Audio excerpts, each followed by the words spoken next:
Jeg vil gerne sige tusind tak til koret. Skal vi ikke give koret en ekstra hånd?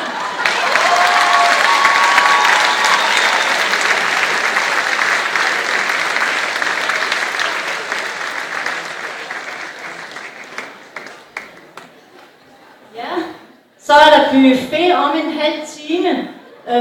Nu må I gerne bryde båndene. Det vil sige, at næste 20-25 minutter, der kan I købe vin til maden, og I kan finde det bord, I skal sidde ved. I kan gå lidt rundt på skolen og kigge på hinanden og snakke med hinanden. Buffeten starter 18:30.